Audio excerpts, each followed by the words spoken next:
বাসগিরি অবস্থান করো, ঘর থেকে বের হবা না, তোমরা জাহিলি যুগের মতো বের হবা না।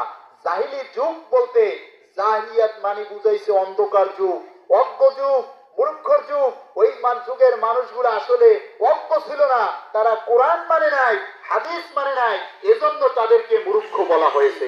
ভাইরা আমার, মা বোনদেরকে বলবো, মাইকের আওয়াজ যে যেভাবে শুনতেছেন সবাই শুনেন। আপনাকে মা পর্দা করতে হবে, কারণ আপনি যতই পর্দা করবেন আপনি বেহেশতের ভালো খাবার খাইতে পারবেন। বেহেশতের খাবার কোনো বেপর্দা মহিলারা পাবে না, দায়ুস পাবে না। হাদিসের ভিতরে আসছে দায়ুস যাবে জাহান্নামে। ভাইরা আমার, আল্লাহ রাব্বুল আলামিন বলছেন, হে নারী তোমরা বাসগৃহে অবস্থান করো, মানে ঘরের ভিতরে থাকো। নারী ঘর থেকে বের হবে, যদি স্বামী, ছেলে, স্ত্রী যদি বাড়িতে না থাকে সে বাজার করতে পারবে, কিন্তু সেই যখন বাজার করবে পোশাকটা হবে ঢিলে ঢালা। এমন পোশাক বানাবে না যেই পোশাক হবে নায়ক নায়িকার পোশাক, পোশাক দেখলে শরীর বোঝা যাবে, এমন পোশাক বানাবে না। এমন পোশাক গায়ে দিয়ে হাঁটলে সওয়াব পাবে না। ভাইরা আমার, ঢিলা ঢালা পোশাক পরতে হবে। আপনার মা, স্বামী আছে, স্ত্রী আছে, ছেলে আছে, মেয়ে আছে, এরা বাজার করতে পারে, কিন্তু তারপরেও যদি কোনো নারী দৈনিক কাঁচা বাজার, সন্ধ্যা বাজার, দুপুরিয়া বাজার, এই বাজার পুরো না করলে মাথা যদি ঠান্ডা না হয় তাহলে বুঝতে হবে মা আপনার রোগ হয়েছে। এই রোগ ভালো বানাইতে হলে লাঠি দিয়ে স্ত্রীকে পিড়াইতে হবে, তাছাড়া ভালো হবে না। যদি প্রত্যেক দৈনিক আপনার মার্কেটে যেই বাজার করা লাগে, স্বামী ক্রয় করে দেয়, যদি আপনার ভালো না লাগে। ভাইরা আমার, আর মা বোনদেরকে অযথা মারা যাবে না।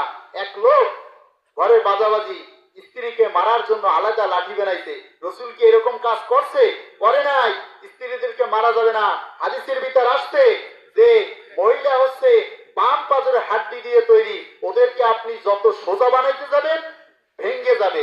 আর একটা হাদিসের ভিতর পড়ছি, মা বোন হচ্ছে কাচের মতো, কাচ যেরকম হাত থেকে পড়লে কি ভেঙ্গে যায়, ওরাও ভেঙ্গে যাবে। ভাইরা আমার, মায়েরা, বোনেরা, অবশ্যই পর্দা করতে হবে। পর্দার ব্যাপারে আমি একটা উদাহরণ দিই, শোনেন, খেয়াল করে শোনেন।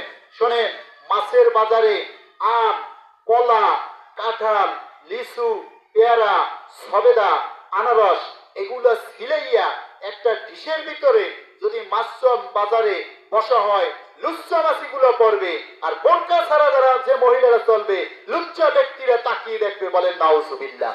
বাইরে আমার, আল্লাহ রাব্বুল আলামিন শুধু নারীর পর্দার কথা বলে নাই, আল্লাহ রাব্বুল আলামিন আর ওর আগে পুরুষের পর্দার কথা বলছেন। আল্লাহ তাআলা বলছেন, হে পুরুষ তোমরা চক্ষু নিম্নগামী করো আর লজ্জাস্থান হেফাজত করো, আল্লাহ সব কিছু জানে।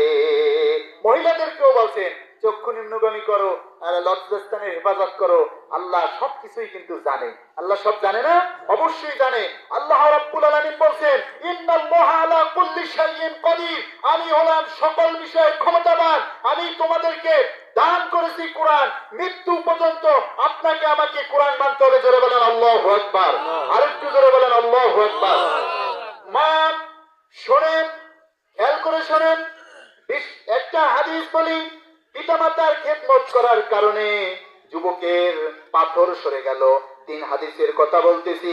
3 জন ব্যক্তি একটা পাহাড় দিয়ে যাচ্ছে, যাওয়ার পথে দেখতেছে বজ্র শুরু হয়েছে। বজ্র শুরু হওয়ার পরে, বৃষ্টি শুরু হওয়ার পরে পাহাড়ের ভিতর ঢুকে গেল। বৃষ্টি যখন থেমে গেল, দেখতেছে ঘরে সেই পাহাড়ের দরজার মুখের পাশে দেখতেছে পাথর এসে আটকে গেছে। পাথর এসে এমন ভাবে পড়ছে, পাথর সরে না, পাথর সরে না। এবার এক ব্যক্তি বলতেছে, শোনো, কার কি ভালো আমল আছে ওই আমল দ্বারা আল্লাহকে ডাকো, হয়তো বা আল্লাহ পাথর সরিয়ে দেয়। আমি মাঝে মাঝে বলি, এইরকম ছোট কাজের বিনিময়ে যদি আল্লাহ জান্নাত দেয়, আমরা জান্নাতে চলে যেতে পারবো।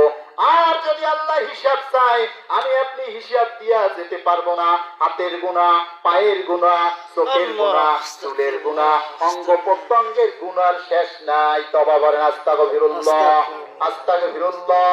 আল্লাহ সগীরা কবিরা গুনাহ থেকে আপনার কাছে ক্ষমা চাই। আমিন আমিন বলেন আমিন।